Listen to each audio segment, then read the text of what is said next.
in the mix.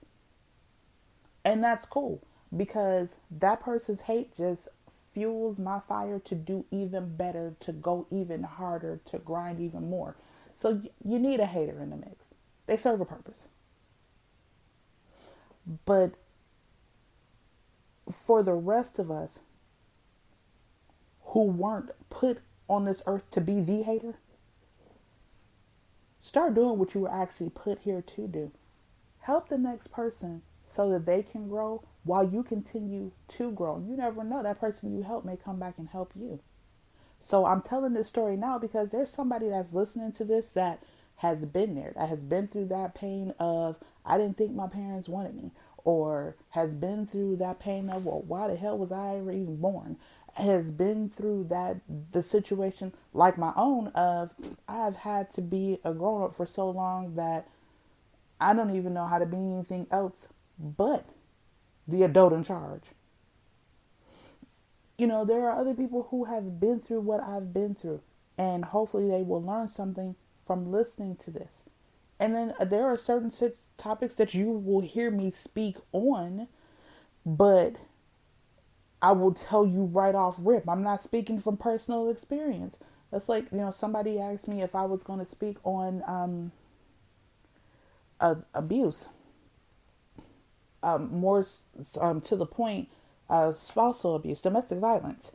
And I was like, I can speak on it because I see what's happening. And right now with quarantine, they have found that the numbers are alarmingly going through the roof of domestic violence victims.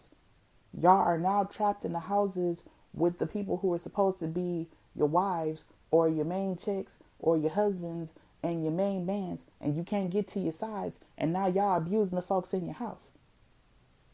That is a whole nother problem. And those calls are skyrocketing because these people are trapped in a house with each other and they can't get away from each other. So now they're starting to abuse each other. And there's a whole lot of domestic violence happening because I'm stuck in the house with this chick and I don't even really care for her like that. And I'm only staying here maybe because she's bringing in money, or maybe because, I'm don't really want to be with somebody else, so I'm married to this chick here, and I don't want anybody else to think they got the option to marry me, so I keep her around for that reason. But really, I'm messing with this one, and this one. Like, whatever your situation is, it's causing you now because you're stuck in the house with this person to decide you're going to abuse this person because you're forced to look at them every day. You got a whole nother something going on there. But I can speak to domestic violence because I understand domestic violence, but I can't speak to it from a standpoint of it's ever happened to me. I have been married, I am engaged, I've been in relationships. The one thing I have never been is abused by somebody I was in a relationship with. Thank God it has never happened. Nobody has ever thought, or they may have thought about it, but thought again. Nobody has ever raised a hand to come at me. Ever. So I've been blessed that I've never been put in a position where I was dealing with someone who has decided to do something like that to me. And I've never raised my hand to hit anybody that I've been with. Now, I've looked at some people crazy and I've talked clean off the wall to some folks because of some things that have been said to me. And I can tolerate a lot till it gets to a certain point, and then it's like, okay, you were asking for this cussing out and you about to get it. And it is with words only, and it's not even abusive with words. It's just me letting you know the thing you just said, that hurt me. This is how it hurt me, and now I need you to leave. Because see, I'm classically known for the breakup. That's what I do. I my best friend at some point, she'll be on this show and she will tell y'all, I ain't getting ready to fight with you. We not getting ready to swing and be cutting each other and doing all this foolishness. We not getting ready to start yelling, screaming, and throwing stuff. None of that. Leave. I will end a relationship. I will wake up in the middle of the night, be like, you know what? Something in the air don't feel right. Let me call and break up with this foot. Like, I'm quick to walk away from a relationship, to the point where that was part of the reason why I had to go to therapy, because it was like, why do you keep doing this? Because I would walk away from somebody in a heartbeat. My mama was real concerned.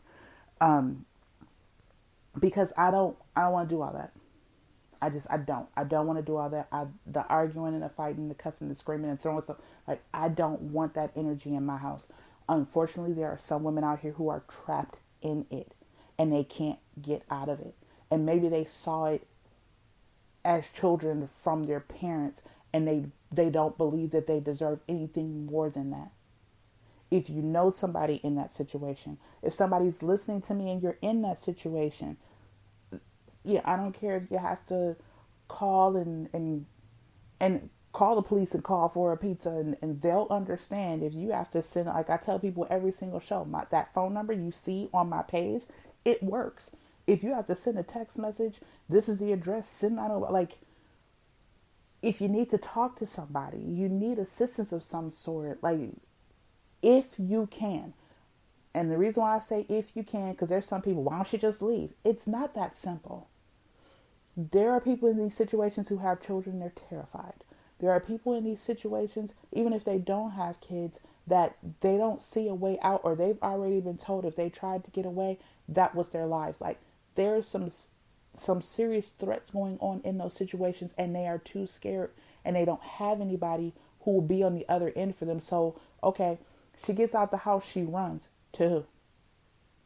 Because there is, some areas where there's places that you can get to quickly, but then there are some places where it may take a minute, and I gotta hide here, and I gotta go here, and I don't have family here. Like, not each situation is the same. But if you can get out of the situation, or if you recognize, because here's the other thing, there are some people who are in abusive situations and they don't even recognize their situation is abusive. And they may have had an inkling, they may have had a thought, something about this isn't right. Because I'm sorry, I hear this all the time, that in certain situations it's normal. It's normal for us to argue. It's normal for this to happen. That is not normal. I don't care who you are. That's not normal. It is not normal for you to have drag out, knockdown fights and arguments. I don't care if y'all aren't even physically swinging on each other.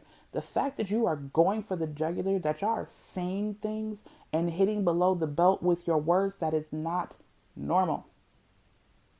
If that is what your situation is built on, your foundation is shaky. There's nothing normal about that.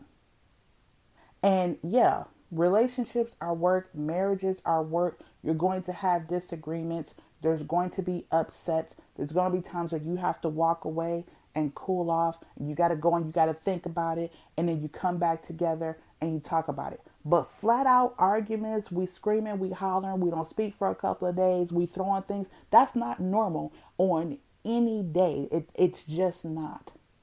And if you figured out how to work through it to where now it's working for you, then I say kudos to you and I take my hat off.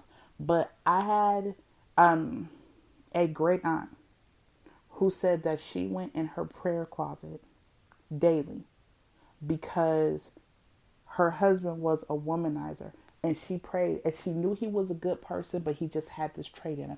And she knew that if she just prayed on it, eventually, he would fully come into being the man that she knew him to be when she met him. And that was always her prayer. And it was constant. And he left this earth being the same person he was that he was when he started all of this. And in my opinion, he was that person in the first place, and maybe she just didn't see it. And that's just my opinion. It's possible that he changed people. He changed, and this is the person he changed into, and people do change. But in my opinion, he was always that. Because people have a tendency, when you first start dating them, they show you their representative. This is the person I want you to think that I am. Then eventually, you have some good conversations with people over time. And like I said, I know some people who can change. I know somebody who, because of medication, his personality did an entire switch around. But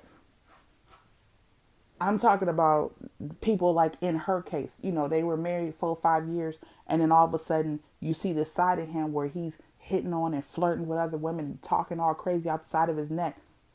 Baby, he didn't just pick that up 4 years later. That was always who he was. He just didn't initially show it to you so that he could suck you in. There's nothing normal about that. If we got to argue, fight, throw stuff, disagree with each other, and I got to be frustrated with you every 4, 5 days, every 2, 3, 4 weeks, that's not normal. And 9 times out of 10, the way that we're behaving now is directly linked to the way that we came up. So we go right back to the parenting. It Again, no handbook, no guidebook to it, but understand the things that you do as a parent shape and form who that child is going to become. And then you add outside influences like other kids and what their parents do. And eventually, this is what you have. And when it comes to relationships, your kids tend to watch the relationships that you're in. They watch what you tolerate, they watch what you deal with. And what a lot of people don't understand is a lot of times they will choose a mate based off the very things that stand out to them. So you may be the best mom in the world. He may be the best dad in the world. But for that child, the one thing that constantly sticks out is the two of you really can't stand each other. And daddy is great at things and mommy is great at things, and they do things with me, and we do all these great things together, and they take care of my brother and they take care of my sister, and we're just one big great family. But I noticed this tension between my mother and father, and that's the very thing they hone in on. So now your daughter gets married, and her marriage is nothing but that tension, because although you did these great things over here and daddy did these great things over here, the one thing that stood out to her was that tension. And now she's got her marriage and a relationship based off that tension she's been watching in your household her entire life. It's not normal. And you have to go and talk to somebody about that. And you have to stop, sit back, and reassess the situation and fix it. And like I said, our parents did the best they could with us. We're doing the best that we can with our kids. Doesn't mean that we don't all need therapy at this point. Because my best could have still caused a lot of problems. And I know as a parent, my best has caused problems.